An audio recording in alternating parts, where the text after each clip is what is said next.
Juni Hiltunen. The International Association of Scientologists bilks millions of dollars when building ideal orgs, but once they're opened, there's no chance they will ever be financially self-sustaining.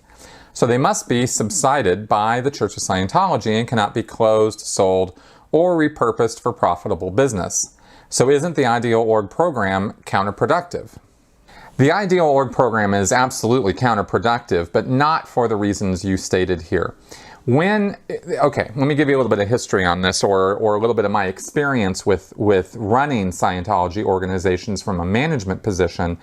And one of the problems that the ideal org program absolutely did solve. When I was in management, which was from 1995 until 2003 or so, we were faced with mortgage issues, rent problems all the time from the small struggling orgs that weren't making it as far as being able to pay their mortgage or their rent. And this was a real problem, and especially, I mean, this was a gigantic problem that was on our shoulders over and over and over again.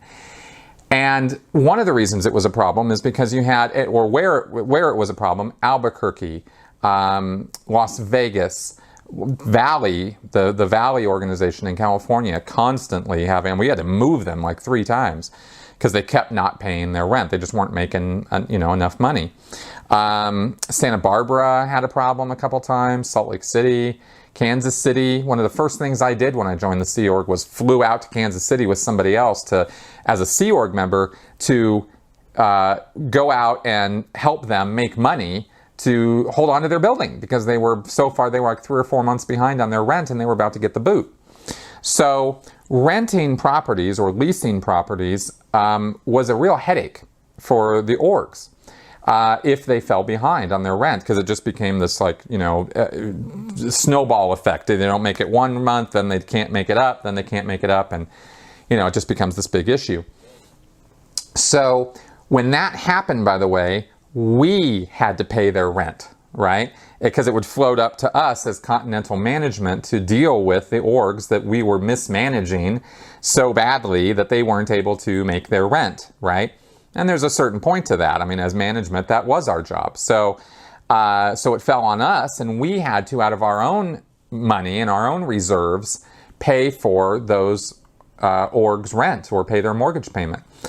This happened over and over again. I mean, one time there was a period of about 6 months where we got no pay at all for weeks and weeks and months, because our reserves and our own management income had been stripped to the bone in order to deal with these dying organizations that were going to die if we didn't deal with it.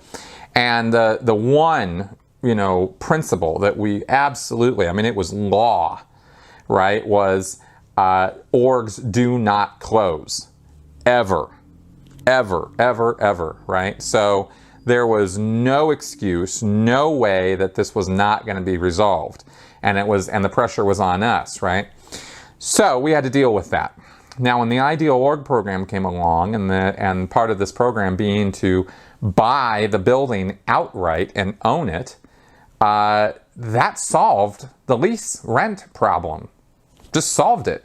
Because if you own your own building, and as the Church of Scientology, I don't think they're even making property taxes payments, all they have to do now in their new building is pay the utilities, pay the upkeep for the building, right? Just manage it, just manage to keep the doors open, just manage to pay the lights, pay the heat, right? Pay the air conditioning where that's necessary. And that's it. That's all they got to pay, which is a much less payment than the lease and the rent and the mortgage tended to be. Okay, the only place I've ever wondered how they're dealing with it is in Twin Cities, right, where they have a 90,000 square foot building that they have to keep heated for 8 months out of the year when it's freezing out there. That's an expensive utility bill, right? But even then, it's just a few $1,000 versus, the fact that Twin Cities was almost booted from their building, many times. So that is what that problem became a solved problem by the Ideal Org program, and that's not why it's counterproductive, right? The reason why it's counterproductive is because it is it's making false promises to the public, and it's going to drive more Scientologists away from the church eventually than it will bring them in, because it's attempting to solve a PR problem and a service problem that Scientology has with nice fancy quarters. Right? And nice fancy quarters might have satisfied Tom Cruise's need for, someplace nice to bring his friends to when he wanted to talk about Scientology with them.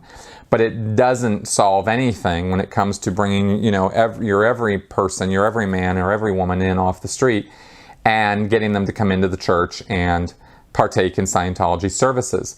The quality of the quarters was never the thing that was bringing people into Scientology. And all you got to do is look at how crappy a lot of the churches were in the 70s and 80s, yet they were full. They were full up with people, right? There were all kinds of people coming in and doing Scientology. And so it didn't really have a whole lot to do with the quality of the desks and the chairs and the building, right?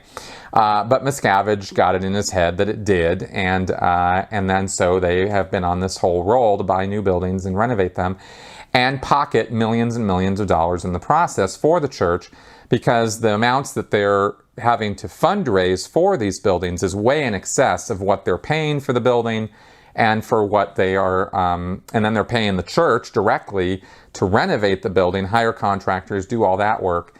That the church is making out like a bandit on all of that. So to that degree, financially speaking, it's not counterproductive for David Miscavige. But on a longer term look, like David Miscavige is a piss poor manager, right? If he was a good manager who actually wanted to see Scientology expand, he would not be doing it the way that he's doing it. So that's so it's productive, counterproductive, but for different reasons.